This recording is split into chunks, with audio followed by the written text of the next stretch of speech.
வணக்கம். குழுவில் உள்ள அனைவருக்கும் குருவருள் ஆன்மீக மையத்திற்கும் முதற்கண் வணக்கத்தை தெரிவித்துக் கொள்கிறேன். அக்குபஞ்சர் கிளாஸ் நம்ம பார்த்துட்டு இருக்கோம். 2 வாரங்களாக நம்ம பார்த்துக்கிட்டு இருக்கோம். இன்னைக்கு முதல்ல வந்திருக்க அனைத்து நண்பர்களுக்கும், குழுவில் உள்ள அனைத்து நல் உள்ளங்களுக்கும் இறை அருளால் ஒரு சின்ன பிரார்த்தனையை வைத்து ஆரம்பிக்கலாம்னு நான் நினைக்கிறேன். எல்லாருமே ஒரு 2 நிமிஷம் கண்ணை மூடி ஆழ்ந்த சுவாசம் 3 முறை வைத்து மனதில் நீங்க உங்களுடைய அத்தனை பிரார்த்தனைகள், குலதெய்வம், உங்களுடைய இஷ்ட தெய்வம், தாய் தந்தையர் அனைவருக்கும் ஒரு நன்றியை தெரிவித்து அக்குபஞ்சரம் அறிவியல் கலை, இந்த ஆன்மீக கலையை கற்க உதவி புரிந்த இந்த குருவருள் ஆன்மீக மையத்திற்கும் பிரபஞ்ச ஆற்றலுக்கும் நம்ம ஒரு பிரார்த்தனையை வச்சுட்டு நம்ம ஆரம்பிப்போம்.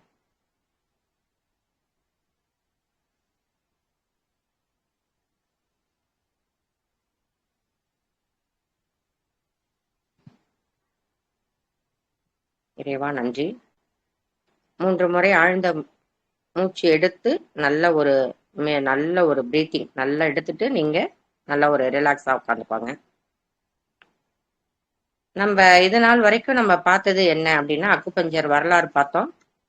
அது எங்க ஆரம்பிச்சது, போகர் பழனியில ஆரம்பிச்சாங்கன்னு சொல்லி நம்ம பார்த்தோம்.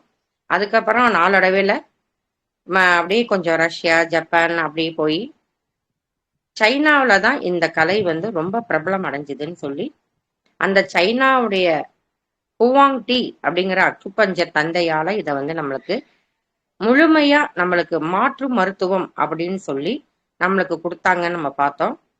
இந்த மாற்று மருத்துவம் எதனால வந்தது, இது எதுக்கு தேவைப்பட்டுச்சு மக்களுக்கு அப்படிங்கும்போது நம்ம அலோபதிக்கும் இந்த மருத்துவத்துக்கும் என்ன வித்தியாசம் இருக்கு அப்படின்னு நம்ம பார்த்தோம். இதுல எப்படி நம்மளுக்கு வைத்தியம் பண்றாங்க அப்படிங்கிறத எதன் மூலமா நம்ம கண்டறியலாம் அப்படிங்கும்போது அக்குபஞ்சர் நாடி வைத்துதான் பரிசோதனை பண்ணி இந்த அக்குபஞ்சரை கண்டுபிடிப்பாங்க அப்படிங்கிறத நம்ம பார்த்திருக்கோம். இது எப்படிலாம் நம்ம இத நோயோட தன்மையை அறியலாம், நோய் வந்திருக்கான்னு தெரிஞ்சுக்கலாமா, நோய் வந்தா எப்படி நம்ம தீர்வு பண்ணிக்கலாம் அப்படின்ற அக்குபஞ்சர் முறையால தன் கையால தனக்கு உதவி ஒவ்வொரு இடத்தையும் நம்ம ப்ரெஷர் பண்றதுனால நம்மளுக்கு சின்ன சின்ன வலிகள்ல இருந்து நம்ம சரி பண்ணிக்க முடியும் அப்படின்னு சொல்லிட்டு நம்ம இதுல போன வாரம் பார்த்தோம். அந்த 12 உறுப்புகள் என்னென்னு நம்ம பார்த்தோம். 12 உறுப்புகளின் வேலைகள் என்னென்னு பார்த்தோம். 12 உறுப்புகள் தான் நம்மளுக்கு முக்கியங்கிறதையும் பார்த்தோம். இந்த பிரபஞ்சத்தின் மூலமாகவும் பஞ்சபூதங்களின் மூலமாகவும் இந்த நோயை நம்ம சரி செய்து கொள்ளலாம் அப்படிங்கிறதையும் நம்ம பார்த்தோம். இன்னைக்கு பாத்தீங்கன்னா நான் உங்களுக்கு நம்மளுக்கு கண்கள் மூலமா லிவருக்கு, அதாவது உள் உறுப்புக்கும் வெளி உறுப்புக்கும் தொடர்பு இருக்கு நம்ம பார்த்தோம். ஒவ்வொரு உறுப்பும் உள் உறுப்பை எதை குறிக்கிறது, வெளி உறுப்பை எதை குறிக்கிறது, எதுக்கும் தொடர்பு இருக்கு. அந்த இன் யாங் தத்துவம்னா என்ன, அதாவது ஒரு விஷயம் எப்படின்னா நம்மளுக்கு அண்டத்தில் உள்ளதான் பிண்டத்தில், அந்த பிரபஞ்ச மூலமா நம்ம எப்படி பண்ணலாம் அப்படின்னா பஞ்சபூதங்கள் வச்சுதான் நம்ம பார்த்தோம். பஞ்சபூதங்கள்லாம் நிலம், நீர், நெருப்பு, ஆகாயம், காற்றுன்னு பார்த்தோம். நம்ம உடம்புக்குள்ளேயும் அந்த உறுப்புகளுக்கு நிலம், நீர், காற்று, ஆகாயம் எல்லாமே அந்த பஞ்சபூதங்கள் அடங்கியிருக்கு. அந்த பஞ்சபூதங்கள் வச்சுதான் ஒவ்வொரு உறுப்புக்கும் நம்மளுக்கு எனர்ஜி கொடுக்க போறோம், சமநிலைப்படுத்த போறோம். எது வீக்கா இருக்கோ அதுக்கு நம்ம ஆக்டிவேட் பண்ண போறோம் அப்படிங்கிறதையும் நம்ம ஒவ்வொரு கிளாஸ்லயும் பார்க்கலாம்னு நம்ம சொன்னோம். முதல்ல நம்மளுக்கு உலகம் எப்படி ஆரம்பிச்சது அப்படின்னா நெருப்புல இருந்து என்ன ஆகும் அப்படின்னா அது நிலமா, அதாவது உங்களுக்கு சாம்பலா போய் நிலத்துல படிஞ்சிரும். நிலம் என்ன பண்ணும், மக்கி போய் உலோகத்தை கொண்டு கொடுக்கும். உலோகம் என்ன பண்ணும், நீரை கொடுக்கும். நீர் திரும்ப வரும்போது என்ன ஆகும், மரம் செடியெல்லாம் முளைக்கும். திரும்ப மரம் செடி என்ன பண்ணும், திரும்பியும் நெருப்பை உண்டாக்கிக்கும். அப்ப ஒன்றோடு ஒன்று தொடர்பு வந்துகிட்டே இருக்கும். நெருப்பு நிலமாகும், நிலத்திலிருந்து நம்மளுக்கு உலோகமா கிடைக்கும், உலோகமானது நீரா கொடுக்கும், நீர் திரும்ப மரத்தா ஆகும், மரம் என்ன பண்ணும், திரும்ப நெருப்பா ஆகும். இந்த ஆக்கும் சுழற்சி அடிப்படையில தான் நம்மளோட ட்ரீட்மெண்ட் இருக்கும். இந்த பஞ்சபூதங்கள்ல என்னென்ன உறுப்பு நிலம் சம்பந்தமா இருக்கும், நீர் சம்பந்தமா இருக்கும், காற்று சம்பந்தமா இருக்குங்கிறத நம்ம பார்க்க போறோம். அதுக்கு முன்னாடி இன் யாங் தத்துவம் அப்படின்னு நான் சொன்னேன். இன் யாங் தத்துவம் என்ன அப்படின்னா, அதாவது இன் உறுப்பு என்ன தன்மை, யாங் உறுப்பு என்ன தன்மை அப்படின்னு நான் உங்களுக்கு ஒரு அட்டவணை அவங்கள்ட்ட அனுப்பிச்சு விட்டுருக்கேன். அவங்க இப்ப உங்களுக்கு அனுப்பிச்சு வைப்பாங்க. என்னென்ன உறுப்புகள் என்னென்ன தன்மையில இருக்கும் அப்படிங்கறதும் அந்த அட்டவணையில இருக்கும். நான் உங்களுக்கு ஒரு வாட்டி நம்ம சொல்லிடுறேன். நானு அட்டவணை அனுப்பும் போது நீங்க பாத்துக்கோங்க. முதல்ல 12 உறுப்புகள் 12 உறுப்புகள் என்னென்ன நம்ம பார்த்தோம். அந்த உறுப்புகள்லாம் என்னென்ன தன்மை இருக்கும். ஏன் அந்த தன்மையை நம்ம சொல்றோம் அப்படின்னா, ஒரு ஆண் பெண் அப்படின்னு இரு சமநிலையா இருந்தா மட்டும்தான் ஒரு கருவை உண்டாக்க முடியும். அந்த கரு உண்டாகி 10 மாசம் என்னாகும், அது கழிவா வெளியில வரும். அது கழிவா வரும்போது அடுத்தது ஒரு வளர்ச்சி வரும். அந்த வளர்ச்சிகள் மாற்றத்தினால அப்படி அப்படியே அடுத்தடுத்து நம்மளுக்கு ஒரு செயல்பாடு நடந்து கொண்டே இருக்கும். அப்ப நம்மளுடைய முதல் மண்டலம் அப்படின்னு நம்ம ஒரு உறுப்பை 3 மண்டலமா நம்ம உடம்ப பிரிச்சாங்கன்னு நம்ம பார்த்தோம். சுவாச மண்டலம், ஜீரண மண்டலம், கழிவு மண்டலம் நம்ம பார்த்தோம். ஏன் முதல்ல சுவாச மண்டலம்? முதல்ல நம்மளுக்கு என்ன கிடைக்கணும்? சுவாசம் தான் கிடைக்கணும்.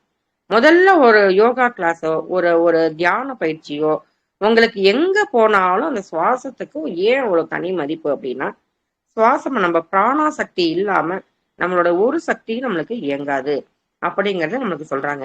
எப்பெல்லாம் எந்திரிச்சு அந்த தியானம் எல்லாம் பண்ண சொல்றாங்க? ஏன் ஆழ்ந்த சுவாசம் பண்ண சொல்றாங்க? நம்மளுக்கு டெய்லி ஒரு சுவாசம் நடந்துட்டு இருக்கு. அதுல பாத்தீங்கன்னா நம்மளுக்கு என்னென்ன தேவை இருக்கு, ஆழ்ந்த சுவாசம் பண்ணும் போதெல்லாம் என்ன தேவை இருக்கு அப்படிங்கிறத நம்ம பாக்குறோம். அப்ப இன் யாங் அப்படிங்கும் போது ஆண் பெண், ஆண் கூட தன்மை இருந்தாங்கன்னா பெண் தன்மை கம்மியா இருக்கும். ஆண் டாமினேட் பண்ணினாங்கன்னா வீட்டுல எப்படி இருக்கும், பெண் டாமினேட் பண்ணினாங்கன்னா எப்படி இருக்குங்கிற மாதிரிதான் உடல்நிலையும் நம்மளுக்கு பெண் தன்மையும் ஆண் தன்மையும் ஒரு நேரம் குளிர்ச்சியா இருக்கும், ஒரு நாள் நம்மளுக்கு சூடா இருக்கும். அப்ப இரண்டும் சமநிலையா இருக்கும் போது நம்மளுக்கு உடம்பு ஆட்டோமேட்டிக்கா நம்மளுக்கு ஏத்துக்கும். இப்ப வெளியில வெப்பமா இருக்கு, நம்மளுக்கு உள்ளார வந்தோடனே ஒரு ஏசி போட்டோன்னா ஒரு மாதிரி ஜில்லுன்னு இருக்கு, அப்ப மனசு அமைதியாடும். நம்மளுக்கு வெளியிலயும் நம்மளுக்கு பண்ணிட்டு ஏசி இல்லாதவங்க வெட்ட வெளியில உட்கார்ந்தாங்கன்னா இன்னும் என்ன பண்ணுவாங்க, ஹீட் ஆகி நமக்கு கத்துற மாதிரி ஆயிடுவாங்க. அப்ப நம்மளுக்கு ஒவ்வொரு இதுக்கும் ஒவ்வொன்றும் நம்மளுக்கு அதுக்கு சமநிலையும் பண்ணிக்கணும், அதோட ஒட்டியும் உறவாடணும், அதை சண்டை போட்டுக்கிட்டும் நம்ம வந்துகிட்டே இருக்கணுங்கிற மாதிரிதான் நம்ம உடல் உறுப்புகளும் அந்த மாதிரி நடந்துகிட்டு இருக்கு. இப்ப ஒவ்வொரு உறுப்புகளும் எந்த தொடர்புல இருக்கு, அது என்ன மாதிரி ஆக்கும் சுழற்சியை நம்மளுக்கு உண்டு பண்ணும் அப்படிங்கிறத நான் உங்களுக்கு அந்த ஆக்கும் சுழற்சின்னு ஒரு படம் அனுப்பிச்சிருக்கேன். இன் யாங் தத்துவம்னு நான் அனுப்பிச்சிருக்கேன். இன்னும் நம்மளுக்கு சமநிலையா இருக்கணும், யாங்கும் சமநிலையா இருக்கணுங்கிறதையும் நான் போன வாரம் சொல்லியிருந்தேன். இப்ப இன்னுல என்னென்ன உறுப்பு இருக்கும், யான்ல என்னென்ன உறுப்பு இருக்கும் அப்படிங்கிறத நம்ம பாத்திரலாம். முதல்ல இந்த ஆக்கும் சுழற்சி நெருப்பு உங்களுக்கு பாத்தீங்கன்னா அத ஃபயர் அப்படின்னு நம்ம சொல்றோம். அந்த ஃபயர்ல என்னென்ன உறுப்பெல்லாம் கொடுத்துருக்கோம் அப்படிங்கிறத பார்த்தோம்னா நம்மளுக்கு heart, pericardium, small intestine, triple warmer. ஏன் அந்த நெருப்புல heart, small intestine, pericardium, triple warmer அப்படின்னு கொடுத்துருக்காங்கன்னா, ஹார்ட் என்ன பண்ணும், 24 மணி நேரமும் இயங்கி கொண்டேதான் இருக்கணும். அப்ப எங்க ஒரு பொருள் உங்களுக்கு அதாவது நம்மளுக்கு இப்ப ஒரு லைட் போடுறோம், அது எரிஞ்சுக்கிட்டே இருக்கு அப்படின்னா அது நெருப்பா தொட்டு பாத்தீங்கன்னா உங்களுக்கு சுடும். அதோடைய ஆற்றல் எப்படி வெப்பத்தை உண்டு பண்ணிக்கிட்டே இருக்கும். இப்ப நம்மளுக்கு ஹார்ட் என்ன பண்ணுது, 24 மணி நேரமும் அது வேலை பார்த்துக்கிட்டே இருக்கு. அதனாலதான் அந்த நெருப்புங்கிறதுல ஹார்ட் வச்சிருக்காங்க. அடுத்தது பெரிகார்டியம். நம்மளுக்கு பெரிகார்டியம்ங்கிறது என்னன்னா ஹார்ட்டை சுத்தி உள்ள இருதய மேலுறை அப்படின்னு நம்ம சொல்றோம். அப்ப 24 மணி நேரமும் ஹார்ட்டுக்கு ஒரு பாதுகாப்பா இருக்கனால அதுவும் அது நெருப்பு சம்பந்தமான ஒரு இதா நம்மளுக்கு அதை மென்ஷன் பண்ணி அதுல வச்சிருக்காங்க. ஸ்மால் இன்டெஸ்டைன் நம்மளுக்கு என்ன பண்ணும், சாப்பிடுற சாப்பாடெல்லாம் செரிமான சக்தி பண்றதுக்கு 4 மணி நேரம் ஆகுங்கிறாங்க. அப்ப அது இயங்கி கொண்டேதான் இருக்கணும். அது ஒரு மிஷின் மாதிரி, நம்மளுக்கு கெமிக்கல் ஃபேக்டரி. அது உள்ளார நம்மளுக்கு போடுற உணவெல்லாம் என்ன பண்ணுது, அரைச்சி கூழாக்கி ஒவ்வொரு இடத்துக்கும் அனுப்பணும். அப்ப அதுவும் அந்த இடத்துல எங்க இயக்கம் இருக்கோ அந்த இடத்துல வெப்பம் இருக்கும். அப்ப அங்க நம்ம தேங்கி இருந்ததுன்னா கழிவா வந்ததுன்னா அது நோயா நம்மளுக்கு வெளியில வரும். அப்படிங்கிறத நம்ம ஒவ்வொரு இடத்துலயும் நம்ம ஒவ்வொரு தனித்தனியா பார்க்கும்போது உங்களுக்கு இன்னும் நல்லாவே புரியும். அப்ப ஹார்ட்டும் பெரிகார்டியும் ஃபயரோடைய எலிமெண்ட்ல வச்சிருக்கிறாங்க. அந்த ஒவ்வொரு உறுப்பும் என்ன எலிமெண்ட் நம்மளுக்கு கிடைக்குது, அது ஏன் அந்த மாதிரி வச்சிருக்காங்க நம்ம யோசனை பண்ணி பார்ப்போம். ஒவ்வொன்றையும் தனித்தனியா படிக்கும்போது இன்னும் நல்லா தெளிவா உங்களுக்கு தெரியும். அடுத்தது பாத்தீங்கன்னா ஸ்மால் இன்டெஸ்டைன் பார்த்தாச்சு, ஹார்ட், பெரிகார்டியம், இது ஃபயரோடைய அந்த 4 உறுப்பு மட்டும்தான் ஃபயர்ல வச்சிருக்காங்க. மொத்தம் 12 உறுப்பு. 2 உறுப்போ ஒவ்வொன்றுத்துக்கும் நம்ம பிரிக்கிறாங்க. பாக்கி என்னென்ன உறுப்பு மிச்சம் இருக்கிறத நம்ம பார்ப்போம். ட்ரிபிள் வார்மர், அந்த மூவெப்ப மண்டலமும் ட்ரிபிள் வார்மர் அப்படிங்கிறது உதர விதானம் சொல்லுவோம். மூவெப்ப மண்டலம் சுவாச மண்டலம், ஜீரண மண்டலம், கழிவு மண்டலம். அங்க வேலை நடந்துகிட்டு தான் இருக்கணும். சுவாசம் நடந்துகிட்டு தான் இருக்கணும், ஜீரணம் நடந்துகிட்டே இருக்கணும், கழிவும் நடந்துகிட்டு இருக்கணும். அப்ப 3 மண்டலத்தையும் தாங்கி பிடிச்சிக்கிறது ட்ரிபிள் வார்மர். அப்ப ட்ரிபிள் வார்மரையும் அந்த ஃபயர் எலிமெண்டல்ல வச்சிருக்காங்க. அடுத்தது ஃபயர்ல இருந்து நம்ம என்ன வரோம், நிலத்துக்கு வரும். நிலத்துக்கு வரும்போது அதுல என்னென்னலாம் இருக்கும் அப்படின்னு பாத்தீங்கன்னா, ஸ்டொமக்கையும் ஸ்பிளீனையும் நிலத்துக்கு உண்டானதா வச்சிருக்கிறாங்க. அந்த உறுப்பை நிலத்துக்கும் அதுக்கும் தொடர்பு இருக்கு.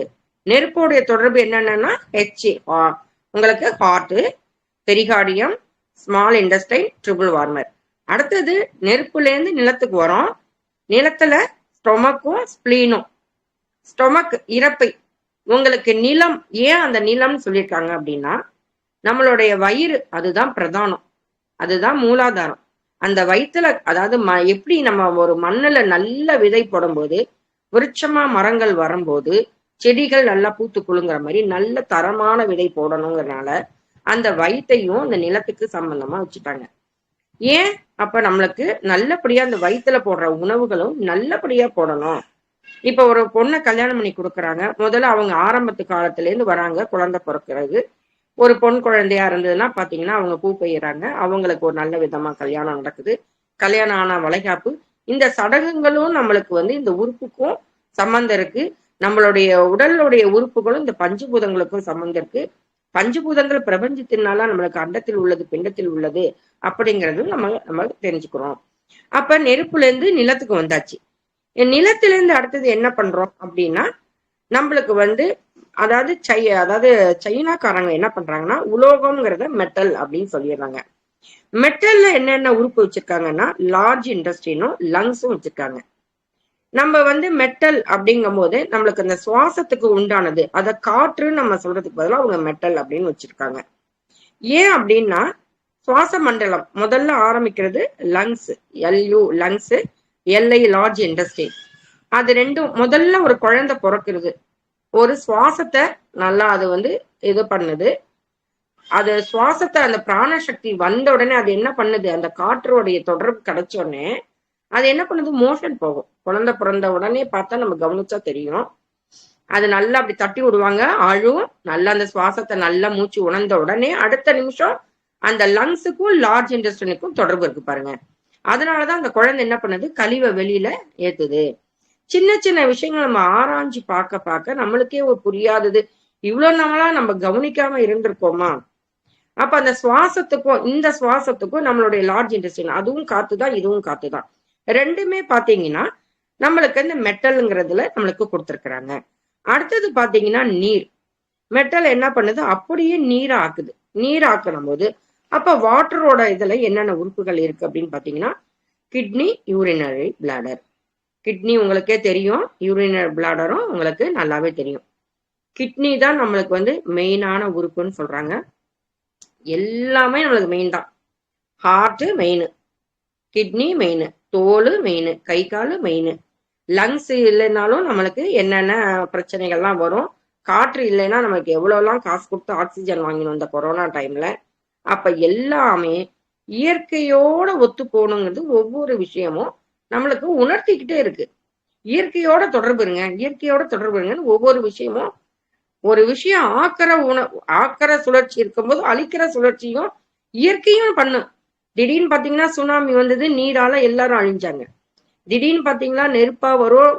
எங்கெங்கயோ நம்ம கேள்விப்பட்டிருக்கோம், எரிமலை வெடிச்சு செதறதா நம்ம பாக்குறோம். அப்படின்னு பாத்தீங்கன்னா இதான் இருக்கும் அப்படின்னு சொல்லிட்டு நம்ம ஒவ்வொன்றும் சொல்லிட்டே இருக்கோம். அதே மாதிரி ஒவ்வொரு இடத்துல காத்து ரொம்ப பயங்கரமா வீசி ஒவ்வொரு விதத்திலையும் நம்மளுக்கு காத்துனால பிரச்சனைகள் வருது. காத்துனால சுவாசிக்கிற காத்து ஒழுங்கா இல்லைன்னா தொற்று நோய்கள் பரவுது அப்படின்னு ஒவ்வொன்னும். அப்ப நிலம் வெடிச்சு வெடிச்சு கிடக்கு.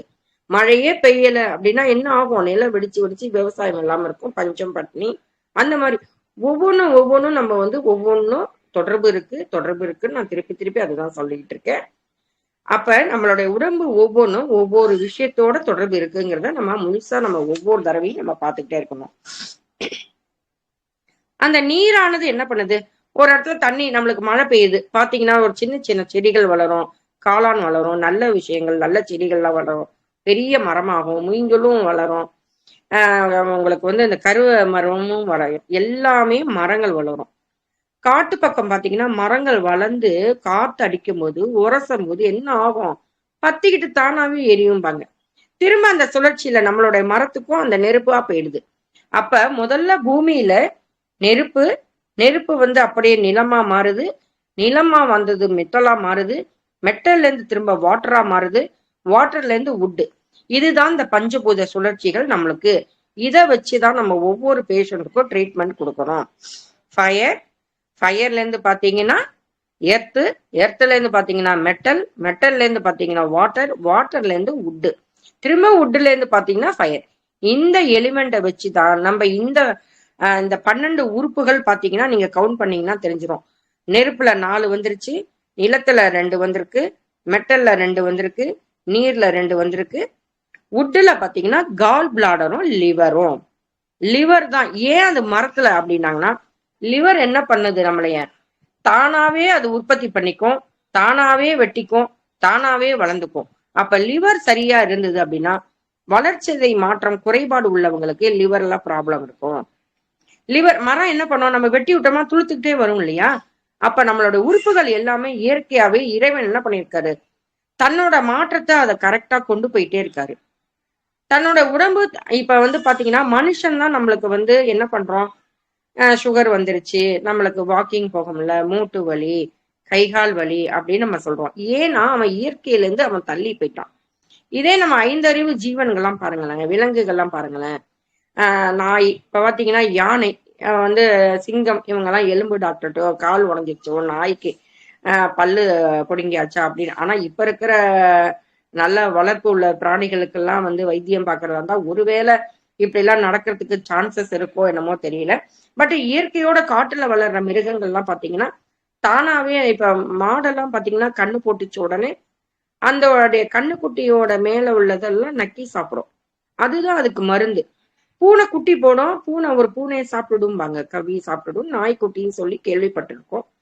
பட் நான் பார்த்தது கிடையாது. ஏன் அப்படின்னா அதுக்கு அதுவே மருந்து, அதோட கழிவு அதுக்கு வந்து மருந்தா போயிடுது, அதோடைய வளர்ச்சியை அதுவாவே பார்த்துக்குது. அதுவும் நம்மள மாதிரிதான் எல்லாமே சாப்பிடுறாங்க. அவங்க வெளியில எல்லாம் என்னன்னா இயற்கையோட இருக்காங்க. மழை பெய்தா நனையும், வெயில் அடிச்சா இதா இருக்கும். நம்ம என்ன பண்றோம், வெயில் அடிச்சா என்ன பண்றோம், உடனே ஏசியை பார்க்கறோம், ஜில்லுன்னு ஐஸ் வாட்டர் குடிக்கணும்னு பாக்குறோம். என்னென்னலாம் நம்ம வந்து இயற்கைக்கு வந்து விரோதமா. அன்னைக்கு சார் சொல்லும் போது காற்று வாக்குல அந்த பாத்தீங்கன்னா கதவெல்லாம் திறந்து விட்டுட்டு ஜன்னல்லாம் காத்தோட்டமா வச்சுக்கணும்னு சொன்னாங்க. இன்னைக்கு ஜன்னல்லாம் திறந்து விட்டா எந்த நேரத்துல திருடன் வருவான்னு அதுவும் தெரியலன்னு அவரு சார் சொன்னாரு. இயற்கையான காற்றை கூட நம்ம சுவாசிக்க பயம். அந்த அளவுக்கு பயந்து பயந்து வாழ்க்கை வந்து ரொம்ப ஃபாஸ்டா நம்மளுக்கு போயிட்டு இருக்கு இந்த காலத்துல. அதனாலதான் ரொம்ப நோய்க்கு ஆளாகப்பட்டு மனசு ஆளாகப்பட்டு கழிவுகள்லாம் நம்மளுக்கு. இப்ப நைட் டியூட்டி பாக்குறாங்க, மார்னிங் எந்திரிச்சு பாத்தீங்கன்னா அவங்களுக்கு வந்து சரியான தூக்கம் இருக்காது, இல்ல தூங்கிட்டே இருப்பாங்க. ஒவ்வொரு உறுப்பும் நான் சொல்லியிருக்கேன், ஒவ்வொரு கடிகாரம் நான் கொடுத்துருவேன். அந்த கடிகாரத்தோட தகுந்த மாதிரிதான் அந்த உறுப்புகள் தன்னுடைய வேலையை பார்க்குது. அப்ப எந்தெந்த நேரத்துல எந்தெந்த உறுப்பு வேலை பார்க்குதுன்னு உங்களுக்கு தெரிஞ்சுக்கிட்டீங்கன்னா அந்தந்த உறுப்போடைய பாதுகாப்பு, அந்தந்த உறுப்புகளுடைய எனர்ஜி பாயிண்ட் இனி வரும் வாரங்கள்ல நம்ம பார்த்துக்கிட்டே இருக்கணும். அப்ப இந்த ஆக்கும் சுழற்சி அடிப்படையில தான் நம்மளோட பஞ்சபூதங்களும் நம்ம உடம்புலையும் வேலை பார்க்குது. அப்ப இந்த ஆக்கும் சுழற்சியை நம்ம முதல்ல நல்லா நோட் பண்ணி நம்ம வச்சுக்கணும். கண்டிப்பா இந்த படம் அனுப்பிச்சிருக்கேன் அவங்களுக்கு, எல்லாரும் தயவு செஞ்சு அந்த படத்தை வந்து பார்த்துட்டு இந்த ஆக்கும் சுழற்சி அடிப்படையில் தான் பேஷண்டோட ட்ரீட்மெண்ட். நம்மளுக்கே ஒரு உடம்பு முடியலைனாலும் என்ன பாயிண்ட், என்ன நாடி நம்மளுக்கு கம்மியா இருக்கு எல்லாங்கிறத நான் உங்களுக்கு வரும் வாரங்கள்ல சொல்லிட்டே இருப்பேன். அந்த அடுத்தது வந்து என்னன்னா, இந்த ஆக்கும் சுழற்சியில என்னென்ன உறுப்புகள்ங்கிறத நம்ம பார்த்துட்டோம். அந்த உறுப்புகளுடைய இன் யாங் தன்மை, இன்னுன்னா என்னென்ன உறுப்பு, யான்னா என்னென்ன உறுப்பு, இன்னுல என்னென்ன உறுப்பு வச்சிருக்கிறாங்கிறத நம்ம பார்ப்போம். இப்ப இன்னுல பாத்தீங்கன்னா ஹார்ட், இன் அது பெண் தன்மை அப்படின்னு சொல்றாங்க. அதோடைய தொடர்புடைய உறுப்பு ஸ்மால் இன்டெஸ்டைன். ஹார்ட்டுக்கும் ஸ்மால் இன்டெஸ்டைனுக்கும் தொடர்பு இருக்குங்கிறாங்க.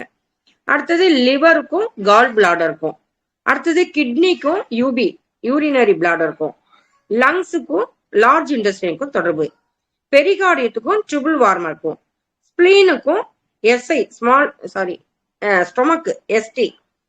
உங்களுக்கு அந்த உங்களுக்கு அத்தனையுமே நான் இந்த படத்துல கொடுத்துருக்கேன். அது ஒண்ணு இன் தன்மை அப்படின்னா பெண், இன்னுனா பெண், யாங்குனா ஆண். அப்ப ஆண் பெண் எல்லா இடத்துலயும் இந்த ஆண் பெண் தன்மை இருக்கும். நம்ம உடம்புலயே ஆண் தன்மை உள்ளதும் பெண் தன்மை உள்ளதும் இருக்கும். அந்த இன்னங்கிறது எப்படி லேசானதா கெட்டியானதா அப்படிங்கறத ஒரு அட்டவணையை நான் உங்களுக்கு கடைசி செக்ஷன்ல நான் உங்களுக்கு அனுப்பிச்சு வைப்பேன். அம்மா உங்களுக்கு அதையும் அனுப்பிச்சு விட்டுருவாங்க. அப்ப இந்த இன்னுங்கிற உறுப்புக்கும் யாங்கிற உறுப்புக்கும் சமநிலையா என்னென்ன பண்ணணும், அந்த இன் உறுப்புகள்ல ஒவ்வொன்றும் நம்ம ஹார்ட் நம்மளுக்கு ஒவ்வொன்றும் என்ன தன்மையில இருக்கும், எதன் அடிப்படையில இருக்கும், என்னென்ன அந்த இன்னானது குளிர்ச்சியா இருக்குமா வெப்பமா இருக்குமா, இன்னானது வேகமா இருக்குமா. இப்ப பெண்கள் எல்லாரும் மென்மையானவர்கள்னு சொல்றாங்க. பாக்கி பாத்தீங்கன்னா ஆண்கள் தான் மென்மையானவங்கன்னு நான் சொல்வேன். பெண்கள் என்ன பண்றாங்க, எல்லாத்துக்கும் எமோஷன் ஆவாங்க. நிறைய வீட்டுல பாருங்க பெண்கள் ஒரு ஆண் தன்மையோட இருப்பாங்க. அவங்கதான் எல்லாமே நான் என் கையில எடுத்துப்பேன், நான் வச்சதுதான் சட்டம் அப்படிங்கும் போது அந்த ஆண் தன்மை மேலோட்டமா அவங்களுக்கு ஜாஸ்தியா இருக்கும். அப்ப பெண் தன்மை உள்ளவங்க இப்ப ஆண் நிறைய பேர் பாத்தீங்கன்னா பார்க்க நல்ல ஜைஜாண்டிக்கா இருப்பாங்க. பட் அவருடைய குரல் வளம் பாத்தீங்கன்னா மென்மையா இருக்கும். பெண் தன்மை அங்க ஜாஸ்தியா இருக்கு.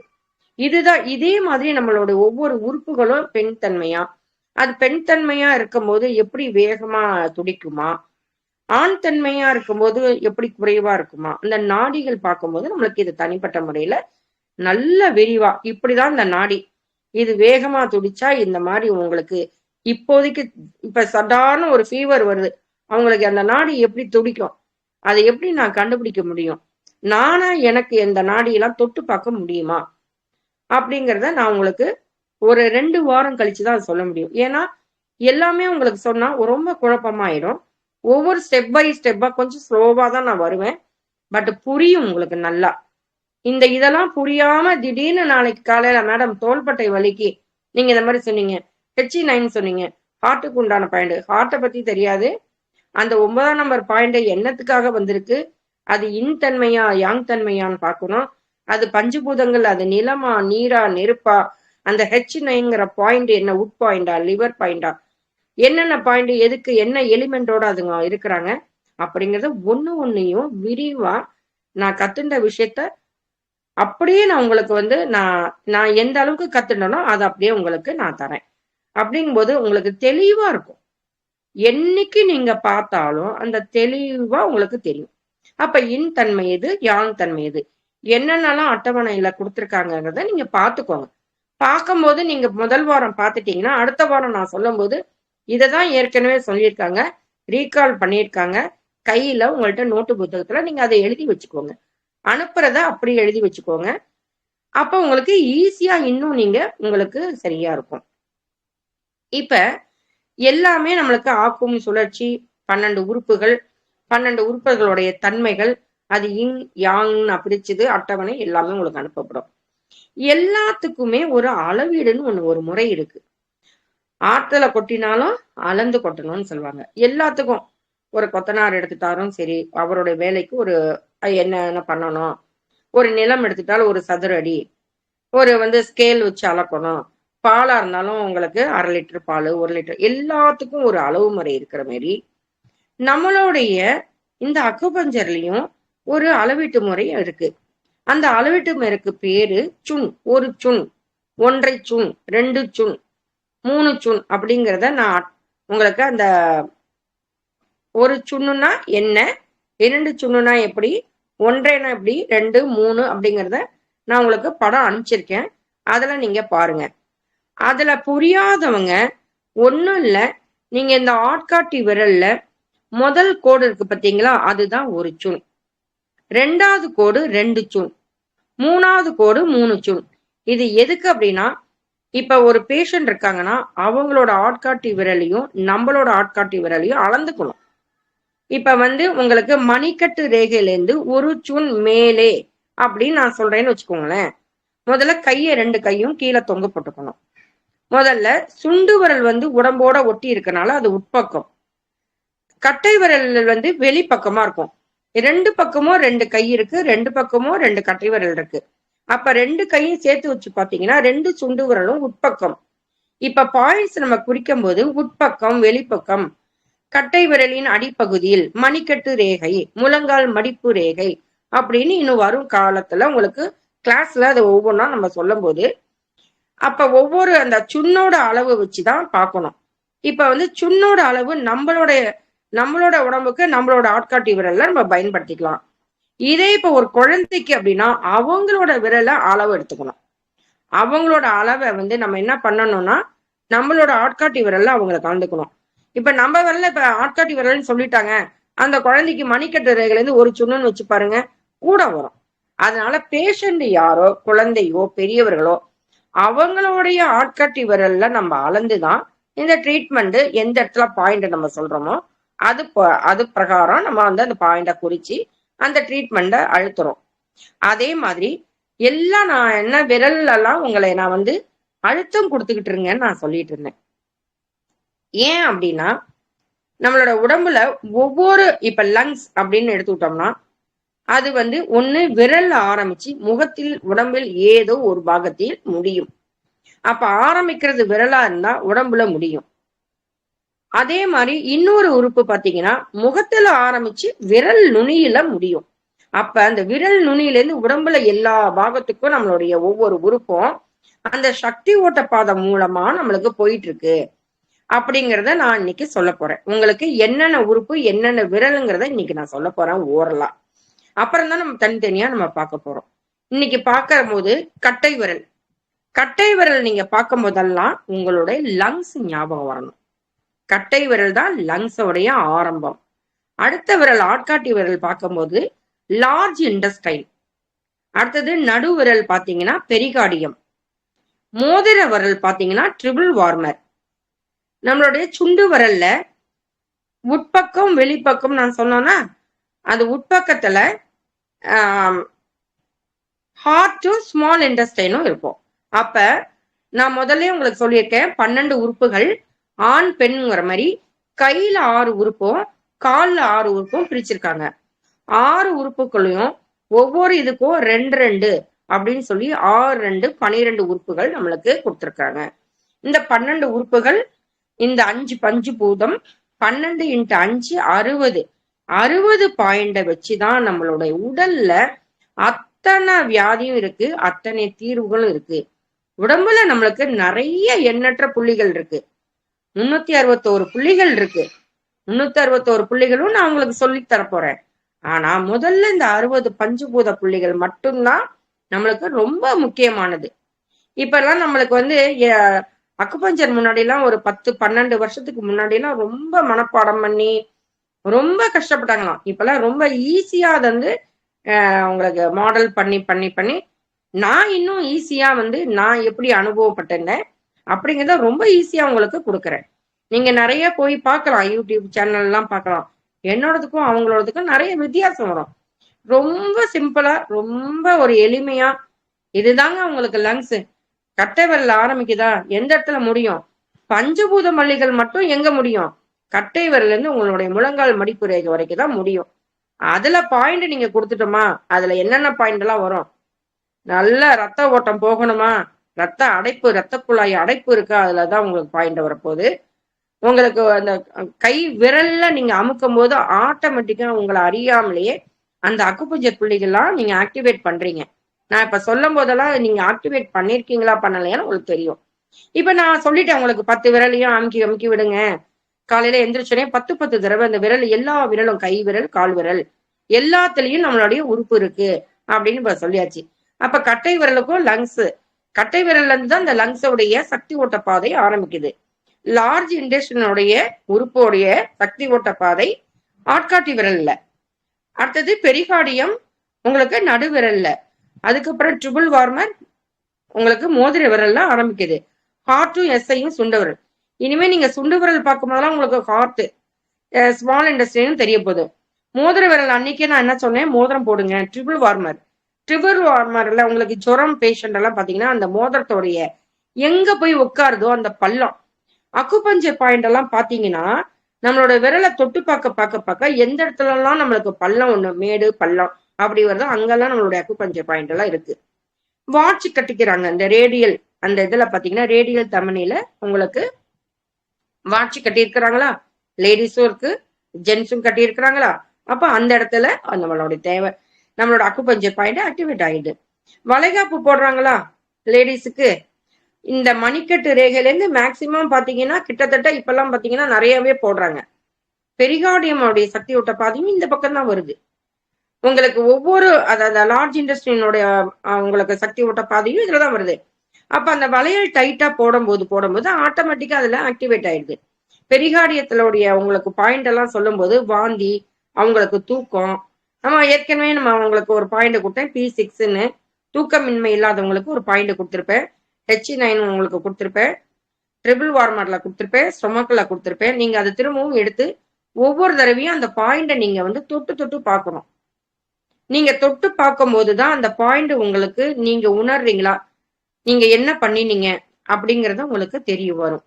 அப்ப நீங்க கை இப்ப வந்து பாத்தீங்கன்னா அன்னைக்கு நான் சொன்னேன், எங்க வெளியில போயிட்டு வந்தாலும் நம்ம இந்துக்களும் கை அலம்புவாங்க, முஸ்லீமும் கை அலம்புவாங்க. அவங்க பாத்தீங்கன்னா இந்த காதெல்லாம் அலம்புவாங்க, தொழுகை பண்றதுக்கு முன்னாடி காதெல்லாம் அலம்புவாங்கன்னு நான் கேள்விப்பட்டிருக்கேன். என் ஃப்ரெண்ட்ஸ் இருக்காங்க. இந்த காது நான் சொன்னேன், ஒரு குழந்தை தலைகீழா வயிற்றுல ஒரு குழந்தை இருந்ததுன்னா அந்த சிசுவோடைய மாதிரி கடவுள் பாருங்க நம்மளுடைய உறுப்புகள். இப்ப கையே இல்லாதவங்களுக்கு ட்ரீட்மெண்ட் கொடுக்க முடியாது, காதை வச்சிருக்கான், காதுக்குள்ளார எல்லா உறுப்பும் வச்சிருக்கான்.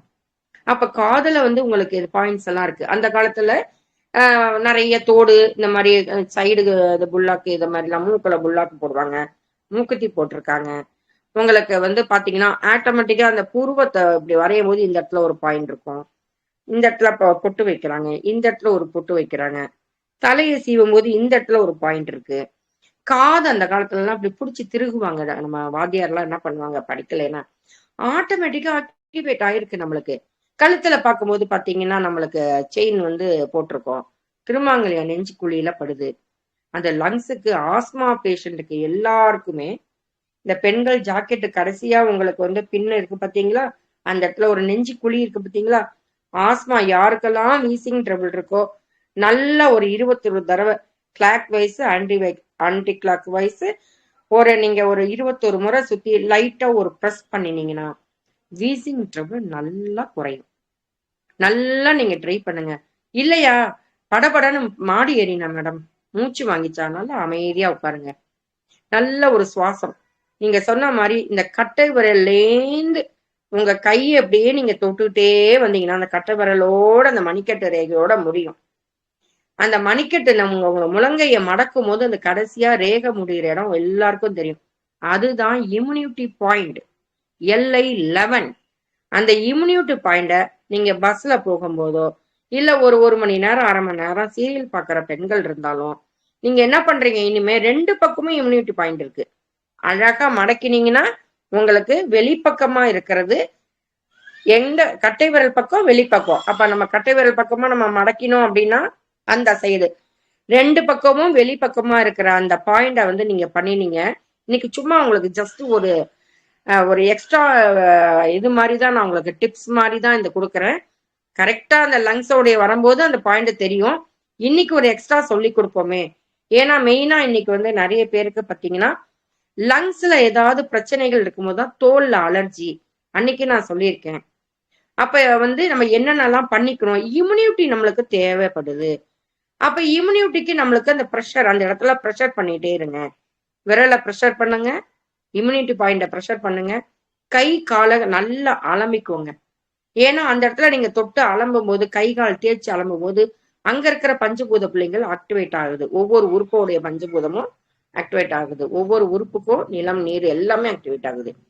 கை கட்ட விரல்ல இருந்து இந்த மடக்கிற முழங்கால் ரேகை வரைக்கும், கால்லயும் அப்படிதான் முழங்கால் ரேகை வரைக்கும் உங்களுக்கு அந்த இடத்துலதான் அந்த பஞ்சபூத புள்ளிகள் எல்லாம் எல்லா உறுப்போட பஞ்சபூத புள்ளிகள் இருக்கு.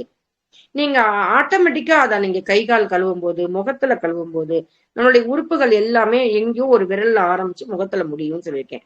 இல்ல முகத்துல ஆரம்பிச்சு ஒரு விரல்ல முடியும் நான் சொல்லியிருக்கேன். அப்ப ஒவ்வொன்றும் ஒவ்வொரு உறுப்பும் என்ன தன்மை, அந்த எந்த தன்மையோட பஞ்சபூத புள்ளிகள், அது உறுப்புடைய தொடர்புடைய உறுப்பு என்ன, அது உள்புற உறுப்பு எதை காமிக்கும், வெளிப்புற உறுப்பு எதை காமிக்கும்னு வரும் வாரங்களை தனித்தனியா படிக்க போறோம். லங்ஸ்னா அது ஒரு வாரம், லார்ஜ் இன்டெஸ்டைன்னா ஒரு வாரம். அதனால 12 வாரங்கள், 12 உறுப்புகளும் 12 வாரங்கள். இந்த உறுப்பால பாதிக்கப்பட்டவங்களுக்கு என்னெல்லாம் வரும், அது ஏற்கனவே வந்திருக்கா அப்படிங்கிறதையும் நான் உங்களுக்கு சொல்லுவேன். அதனால இப்ப இவ்வளவு நேரம் நம்ம என்ன பார்த்தோம், அக்குபஞ்சருடைய வரலாறு 3 வாரமாக நம்ம தொடர்ந்து பார்த்துக்கிட்டு இருக்கிறதுனால அதை ஃபுல்லா நான் ஒரு தடவை உங்களுக்கு சொல்லிடுறேன். ஏன்னா புதுசா வந்துடுறவங்க உங்களுக்கு என்னங்கிறது கேட்டுக்கிறதுக்காக தான் நான் திரும்ப திரும்ப ரீகால் பண்ணிட்டு தான் நான் வருவேன். நான் கிளாஸ் போய் எடுத்தாலும் இதை தான் சொல்லுவேன். கொஞ்சம் போர் அடிக்கிற மாதிரி இருக்கும், பட் ஆனா உங்களுக்கு மனசுல பதிகிற மாதிரி இருக்கணும், அதுக்காக நான் சொல்றேன். அப்ப முதல்ல வரலாறு, WHO நிறுவனம் நம்மளுக்கு இதை அறிமுகப்படுத்திச்சு. பிரபஞ்சம் மூலமா ஒருத்தங்க கண்டறிச்சாங்க, சக்தி ஓட்ட பாதை மூலமா ஒருத்தங்க கண்டறியப்பட்டிருக்கு. பஞ்சபூதங்களை வச்சு இந்த ட்ரீட்மெண்ட் கொடுக்கலாம்னு சொல்லியிருக்கிறாங்க. அந்த ட்ரீட்மெண்ட்டை கருவுறு தத்துவம், கழிவு நீக்கு தத்துவம், இன்யாங் தத்துவங்கிற முறையில ஆண் பெண், பகல் இரவு, உள்ளே வெளியே அப்படிங்கிற மாதிரி நம்மளுக்கு இரண்டும் ஒன்றுக்கு ஒன்று தொடர்பு இருக்கும், ஒன்றுக்கொன்று சண்டை போட்டுக்கொண்டே தான் இருக்கும் அப்படிங்கிறத நம்ம சொல்லியிருக்கோம். 12 உறுப்புகள் என்ன, 12 உறுப்புகளின் வேலைகள் என்ன, 12 உறுப்புகளும் எந்தெந்த உறுப்பு எதனுடைய தொடர்பு இருக்கு, நெருப்புல என்னென்ன உறுப்பு இருக்கு, நீர்ல என்ன இருக்கு, நிலத்துல என்ன இருக்கு, மரத்துல என்ன இருக்கு, காற்றுல என்ன இருக்குன்னு பார்த்தோம். ஒரு உள் உறுப்பு, கண்ணுக்கும் லிவருக்கும் சம்பந்தம், காதுக்கும் கிட்னிக்கும் சம்பந்தம், மூக்குக்கும் நுரையீரலுக்கும் சம்பந்தம், நாக்குக்கும் ஹார்ட்டுக்கும் சம்பந்தம், மேல் உதடும் கீழ் உதடும் இரைப்பைக்கும் மண்ணீரலுக்கும் சம்பந்தம். அப்போ ஒரு உள் உறுப்பு ஒரு வெளி உறுப்பு. இதை எப்படி நம்ம குளிர்விக்கணும், ஒரு இடத்துல எங்க வெப்பம் அதிகமா இருக்கோ அப்ப நம்ம உடம்புல ஹீட் அதிகமாக நம்மளுக்கு வியாதி வந்துகிட்டே இருக்கும். அது குளிர்வும் அதிகமாகவும் இருக்கக்கூடாது, இரண்டும் சமநிலையா இருக்கணும். மனசு நல்லா இருந்தாதான் உடல் நல்லா இருக்கும். உடல் நல்லா இருக்கணும்னா நம்ம மனசை நல்லபடியா வச்சுக்கணும். அப்ப நம்ம உடல்ல நல்ல உணவுகளா அந்த வயிற்றுல போடணும். நம்மளுக்கு நல்ல நிலத்துல எப்படி விதையை தரமா போடுறோமோ அதே மாதிரி உடலுக்கு நல்ல தேவையானதை இயற்கையான முறையில நம்ம சாப்பிடணும். இயற்கைக்கு ஒத்து போனா நம்மளுடைய உடம்பு அந்த அண்டத்துல உள்ளது பிண்டத்தில் இருக்குன்னு சொல்லியிருக்கேன். பஞ்சபூதங்கள் எப்படி நம்மளுக்கு சமநிலையா நம்மளுக்கு உடம்புல வேலை பார்க்குங்கிறதையும் நம்ம சொல்லியிருக்கோம். அதே மாதிரி வாயை மூடி நம்ம சாப்பிடணும். உமிழ் நீரோட சேர்ந்து சாப்பிடும்போது கரெக்டா செரிமானம் நல்லா வரும். அந்த உணவு கூழ் தன்மைக்கு போய் ஈஸியா நம்மளுக்கு ஜீரணத்துக்கு நல்லா வழி பண்ணும். அதே மாதிரி கண்கள் கழுவும் பயிற்சி நான் சொன்னேன். ஒரு டப்பு எல்லாரும் இப்ப கொஞ்சம் ஒரு 5 நிமிஷம் 2 நிமிஷத்துல ஒவ்வொருத்தங்க நான் பண்ணினேன் மேடம், கொஞ்சம் நல்லா இருக்கு, நல்லா இல்ல எனக்கு அதை பத்தி தெரியலங்கிறத இப்ப வர 10 நிமிஷத்துல நீங்க தான் சொல்ல போறீங்க. அதனால நீங்க யார் யாரு சொல்ல போறீங்கிறத நீங்க தயார் பண்ணிக்கங்க. ஏன்னா நான் பாட்டுக்கும் படிச்சுக்கிட்டே போறதோ நான் நடத்திக்கிட்டே போறதோ இல்லை, நீங்க உணர்ந்து பாத்தீங்களா அப்படிங்கிறத நம்ம பாக்குறோம். அதே மாதிரி நம்ம பிராணன் சுவாசம்லாம் ஏன் பாத்துங்க விடிகாலம்பரை எந்திரிச்சு தியானம் பண்ணுங்கன்னு சொல்றோம். ஏன்னா சுவாசம் நம்ம ஆழ்ந்த சுவாசம் பண்ணும்போது நுரையீரலுக்கு தேவையான காற்று நிறைய நம்மளுக்கு தேவைப்படும். நுரையீரலுக்கு 1/2 லிட்டர் தான் நம்ம அதாவது சாதாரண சுவாசம் பண்ணும்போது நுரையீரலுக்கு 1/2 லிட்டர் காற்று தான் போகும், ஆனா 6 லிட்டர் காற்று அதுக்கு தேவைப்படும். அப்ப நம்ம டெய்லி அந்த பிராணாயாமம் பண்ணும்போது உங்களுக்கு இன்னைக்கு நான் சொல்றேன். ஃபர்ஸ்ட் நம்ம சுவாச மண்டலத்துல உள்ள அடுத்த வாரம் கிளாஸ் சுவாச மண்டலத்துல லங்ஸை தான் 3 to 5 தான் லங்ஸோட டைம். அதனாலதான் இந்த தியானம், அந்த வெளி காத்த சுவாசிங்க. காலையில எந்திரிச்சு கோலம் போடுறீங்க இல்லையா, உங்களுக்கு மார்கழி மாசம்னா அந்த காத்து படணும் இல்லையா, அதுக்காக தான் பெரியோர்கள் அறிவியலும் ஆன்மீகம் கலந்ததுன்னு நான் சொல்லியிருக்கேன் பாத்தீங்களா. ஆன்மீக ரீதியாவும் என்ன சொல்றாங்க, பிராண சக்தியை பண்ணுங்க, தியானம் பண்ணுங்க, காற்றை நம்ம நல்லா உள்ள இழுத்து மூச்சு விடுங்க, நல்லா வெளியில விடுங்க அப்படின்னு சொல்றாங்க பாத்தீங்களா. அப்ப எல்லாமே இதை சம்பந்தப்பட்டுதான் நம்மளுக்கு வந்துகிட்டே இருக்கு தொடர்ந்து. அப்ப நம்ம உடல்ல நம்ம கவனிச்சு பார்த்தோம்னா நம்மளுக்கே அறியாம நம்மளுக்கே தெரியாம நிறைய விஷயங்கள் நம்ம பண்ணிட்டு இருக்கோம். அதுக்கும் இதுக்கும் இப்ப நம்ம தொடர்பு இருக்குன்னு இனிமேதான் நம்மளுடைய இந்த இந்த இயற்கை மருத்துவத்துல வரும்போது இவ்வளவு விஷயம் நம்ம தெரியாம செஞ்சோம், இனி தெரிஞ்சு நல்ல முறையில நம்ம செய்து நம்ம உடலை நம்ம பேணிக்கு பாதுகாக்க வேண்டும். அதே மாதிரி இந்த சுண்ணோடைய அளவு நான் சொல்லியிருக்கேன். உங்களுக்கு இந்த கட்டை விரல்ல பாத்தீங்கன்னா ஒரு சுண் அந்த அளவு முறையை நீங்க பாத்தீங்கன்னா அந்த அட்டவணையில நான் கொடுத்துருக்கேன். அதை பாத்துக்கோங்க. ரொம்ப குழப்பமா இருக்குங்க மேடம். எனக்கு நீங்க சொன்னதே நான் அளவு வச்சுக்கிறேன் அப்படின்னா கரெக்டா பாத்துக்குங்க. ஆட்காட்டி விரல்ல அந்த ஒரு கோடு ஒரு சுண், 2 கோடு 2 சுண், 3 கோடு. சில பேர் பாத்தீங்கன்னா இந்த இப்படி வைப்பாங்க. இதுவும் ஒரு சுண்ணு தான். நீங்க இப்படி மடிச்சு மடக்கி பாத்தீங்கன்னா அந்த மணிக்கட்டு ரேகைகளை வச்சு பாத்தீங்கன்னா இப்படி கட்டை விரலை வச்சு பார்க்கும்போது ஒரு சுண். அதுக்கப்புறம் பாத்தீங்கன்னா இது மாதிரி பாத்தீங்கன்னா உங்களுக்கு 1.5 சூன். இந்த 3 விரலும் காமிச்சிங்கன்னா 2 சூன். அதே மாதிரி 4 விரல் காமிச்சிங்கன்னா 3 சூன். உங்களுக்கு அட்டவணையில இருக்கும். நான் வந்து என்னோட இதை வந்து பாத்தீங்கன்னா பேஷண்ட்டுக்கிட்ட என்னோட ஆட்காட்டி விரல் பேஷண்டோட விரல்ல இருந்து நான் வந்து அளவு எடுத்து இப்ப மணிக்கட்டு ரேகையிலேருந்து அப்படியே 3 சூன் அப்படின்னு சொன்னா அந்த 3 கோடு எங்க முடியுதோ அந்த இடத்துல அந்த பாயிண்ட கொடுத்து இப்ப நான் வந்து உங்களுக்கு ஊசி மூலமா நான் போடுவேன்.